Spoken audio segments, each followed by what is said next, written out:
विदर्भात पुन्हा एकदा निसर्गाने कहर केला आहे। बुलढाणा जिल्ह्यात मुसळधार पावसाने शेतकऱ्यांची आयुष्यभराची मेहनत पाण्यात गेली आहे। हजारो हेक्टर शेतजमीन जलमय झाली असून सोयाबीन, तूर यासारखी खरीप पिके पूर्णपणे उद्ध्वस्त झाली आहेत। या संकटांचा मोठा फटका मेहकर, लोणार, सिंदखेड राजा आणि चिखली तालुक्यांना बसला असून शेतकऱ्यांची चिंता वाढली आहे।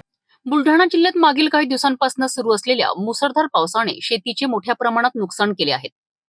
मेहकर तालुक्यातील खंडाळा शिवारात मधुकर तेबाजे या शेतकऱ्यांच्या सोयाबीन पिकाला पाण्याखाली जावे लागले।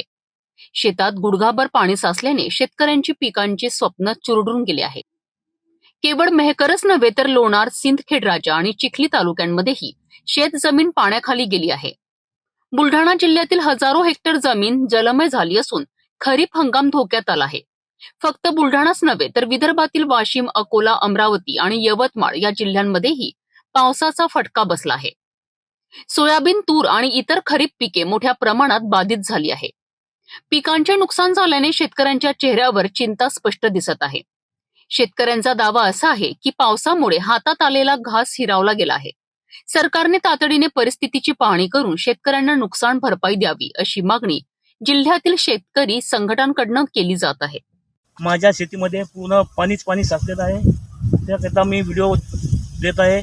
समोर पाणी हे सर्व पाणी साचलेलं आहे। पाय फसतात शेतामध्ये आणि शेतीचं भरपूर नुकसान झालेलं आहे। सोयाबीन पिवळी पडली, याला काहीच नाही, शेंगा बी नाही येणार, पण काहीच नाही।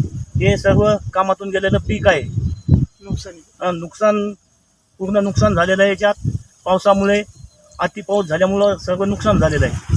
निसर्गाच्या या संकटाने पुन्हा एकदा ग्रामीण अर्थव्यवस्थेला फटका बसला आहे।